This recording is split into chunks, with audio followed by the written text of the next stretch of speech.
Hello friends, आज हम SSC के combined graduate level exam tier 1 2022 जिसका कि पेपर 2/12 को हुआ था, उसके थर्ड शिफ्ट के आज इंग्लिश के पेपर को सॉल्व करेंगे। आज हम इस वीडियो में इंग्लिश के 25 क्वेश्चन के साथ डील करेंगे। तो चलिए इंग्लिश के पहले प्रश्न के साथ शुरू करते हैं। तो इंग्लिश सेक्शन का पहला क्वेश्चन कह रहा है, आपको वन वर्ड बताना है इसका एडजस्ट और मेक राइट, करेक्ट या अमेंड का। मतलब किसी चीज़ को सही कर देना या करेक्ट कर देना या कोई गलती को वापस से सही करना, उसको हम क्या कहते हैं? उसको हम कहते हैं रेक्टिफाई, मतलब कि गलती को सुधार देना। इसके अलावा रिक्रूट मतलब होता है भर्ती करना, रिक्रिएट मतलब होता है टू क्रिएट अगेन, किसी चीज़ को वापस बना देना, और रिकोर्स का मतलब होता है use or ask somebody or something for help. Option number fourth आपका इसका करेक्ट आंसर था। Question number second, fill in the blanks आ गया, पढ़ते हैं। Be it a chaat or a refreshing lemonade, lemon is the need of the hour in dash summers।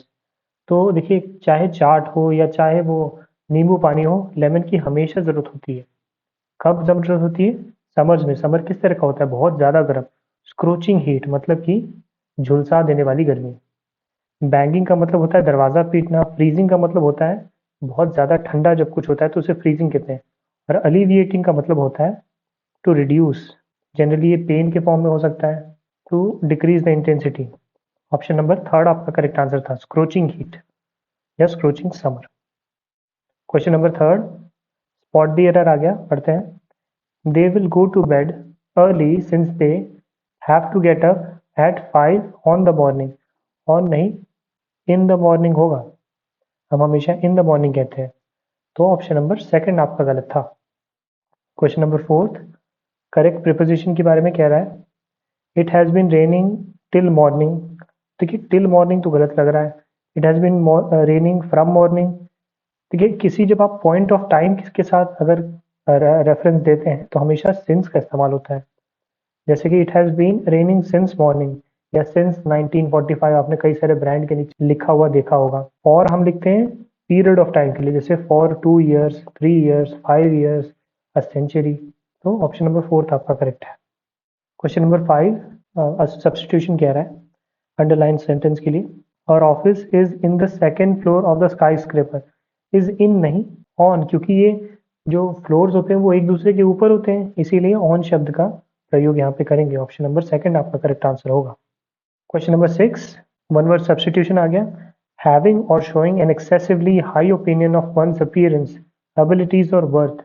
इसके लिए जो शब्द होता है वो होता है वेन। वेन का यही सेम मतलब होता है, जो अपना अपने बारे में, अपने अपीयरेंस के बारे में, अपने एबिलिटी के बारे में, अपनी वैल्यू के बारे में कुछ ज़्यादा शो करे या उसके लिए बहुत प्राउडी हो, तो उसके लिए हम वेन शब्द का इस्तेमाल करते हैं। सुपीरियर मतलब होता है जो बाकियों से थोड़ा बेहतर हो, या कोई जो ज़्यादा पावरफुल पोजीशन पे, उसे हम सुपीरियर कहते हैं।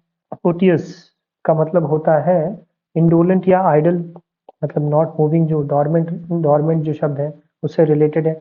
और डोमिनियरिंग का मतलब होता है वन हु डोमिनेट्स या having a strong character and wanting to control over others.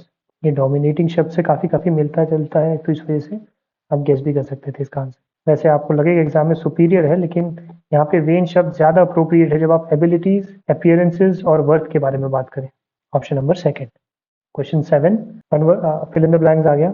One must learn to dash a line between one's private and professional life. मतलब लर्न टू क्या करना होता होगा? Draw a line. Draw line मतलब boundaries बना देना, या मतलब कि लिमिट्स सेट कर देने को हम ड्रॉ अ लाइन कहते हैं।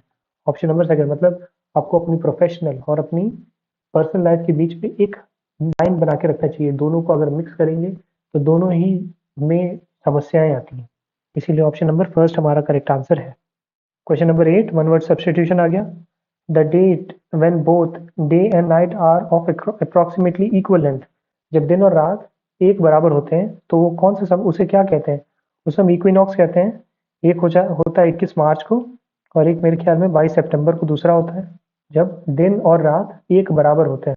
इक्विलिब्रियम बैलेंस को कहा जाता है। जनरली आपने इसे फिजिक्स में पढ़ा होगा, balance of powers, equilibrium. Equine का मतलब होता है रिलेटिंग टू हॉर्स, हॉर्स की जो फैमिली होती है, हॉर्स से रिलेटेड। ये जो EQI जो शब्द है शायद हॉर्स से रिलेटेड है किसी भाषा में, इसीलिए इक्वेटर मतलब जो अर्थ को दो भाग में काट दे वो रेखा। ऑप्शन नंबर फोर्थ आपका करेक्ट आंसर था। बीट अराउंड द बुश का मतलब होता है सीधे ना बात करके, घुमा फिरा के इंपॉर्टेंट बात छोड़ दूसरी बातों के बारे में बात करना। ये होगा option number second, avoid the main point by talking in a roundabout way, मतलब घुमा फिरा के बात करना, मेन चीज को ना बताना। इनकरेक्टली स्पेल्ड वर्ड आ गया अगले में, तो देख सकते हैं बिलीव सही है, बेली सही है, बेलो भी सही है। बीनीथ गलत लिखा हुआ है, इसकी स्पेलिंग होती है BENEATH। बीनीथ मतलब कोई चीज जब किसी चीज के नीचे हो तो उसे आप बीनीथ शब्द वहां पे इस्तेमाल करते हैं। बिलीव मतलब कि विश्वास, भरोसा। बेली मतलब स्टमक, और बेलो मतलब होता है to shout in a loud voice because you are angry. Question number 11, antonym पूछ रहा है आपको डिवर्सिटी शब्द का। डिवर्सिटी मतलब होता है विविधता, मतलब अलग अलग होना। जैसे इंडिया एक डाइवर्स कंट्री है, यहाँ पे अलग अलग रेस, अलग अलग कास्ट, अलग अलग रिलीजन के लोग रहते हैं, तो उसका सिनोनिम एंटोनिम हो जाएगा यूनिफॉर्मिटी, मतलब सब कुछ एक सा, सब एक जैसे हो। ऑप्शन नंबर फोर्थ आपका करेक्ट आंसर है। एफिनिटी मतलब होता है लव। इक्विलिब्रियम मैंने आपको ऊपर बता ही दिया, एक स्टेबल स्टेट को कहते हैं। और मेलनकली मतलब सैडनेस या सैड म्यूजिक को भी मेलनकली कहते हैं। ऑप्शन नंबर फोर्थ आपका करेक्ट आंसर था। क्वेश्चन 12, अंडरलाइन शब्द के सिनोनिम को पूछ रहा है। सेटिस्फैक्शन हमारा शब्द है। सेटिस्फैक्शन मतलब होता है जब आप खुश हो, मतलब मेंटली भी और इमोशनली हर तरह से। उसी का एक सिनोनिम है ये वर्ड कंटेंटमेंट। कंटेंटमेंट मतलब भी होता है हैप्पीनेस विद सेटिस्फैक्शन। ब्लिस मतलब भी खुशी ही होता है, हैप्पीनेस। प्राइड मतलब अहंकार करना। रिफ्रेशमेंट मतलब रिफ्रेशमेंट्स होते हैं जिससे आप खा पी के रिफ्रेश हो जाते हैं, या किसी भी तरह रिफ्रेश हो जाते हैं, उसे रिफ्रेशमेंट कहते हैं। ऑप्शन नंबर थर्ड आपका इसमें करेक्ट आंसर था। क्वेश्चन 13, करेक्ट एक्टिव फॉर्म पूछ रहा है। Was the message given by him, तो वॉज का हो जाएगा डिड, और हिम की जगह ही हो जाएगा, और गिवन का गिव हो जाएगा। Did he give the message, option number fourth. ये देखिए गिव में यहाँ पास्ट फॉर्म में डाल दिया इसलिए ये गलत है।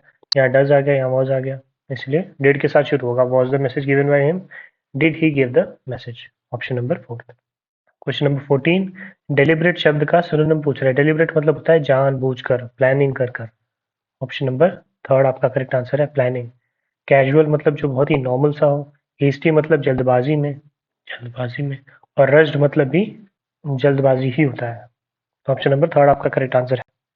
क्वेश्चन नंबर 15, इनडायरेक्ट फॉर्म में कन्वर्ट करने को कह रहा है। She said she must leave all the bad habit, तो शी सेड के बाद यहाँ दैट आ जाएगा, और शी मस्ट लीव की जगह पे आ जाएगा had to. She had to leave all the bad habits. Option number third आपका सबसे अप्रोप्रिएट होगा। देखिए यहाँ हैज टू आ गया, जबकि यहाँ हैज था नहीं, इसलिए ये गलत हो जाएगा। She said that she must have leave, must have leave आ गया, देखिए ये इसलिए गलत हो गया। शी कुड लीव, ये इसलिए गलत हो गया। आप एलिमिनेट करते हैं जो जो नहीं होगा, तो भी आप सही आंसर पर पहुंच ही जाएंगे। ऑप्शन नंबर थर्ड आपका करेक्ट आंसर है। क्वेश्चन नंबर 16, सिनोनिम पूछ रहा है मैग्नीफाई। मैग्नीफाई मतलब होता है फैलाना। ऑप्शन फर्स्ट आपका करेक्ट आंसर है एक्सपैंड। जैसे आपने मैग्नीफाइंग ग्लास देखा होगा, वो चीज़ों को क्या था, बड़ा बड़ा करके दिखाता था, फैला देता था। मैग्नानिमस होता है having or showing a noble and courageous spirit, या इसे आप कह सकते हैं चैरिटेबल भी हो सकता है, या बिग हार्टेड भी कह सकते हैं हम। ये होता है मैग्नानिमस। मिनिएचर मतलब किसी भी बड़े चीज़ का छोटे फॉर्म को हम मिनिएचर कहते हैं।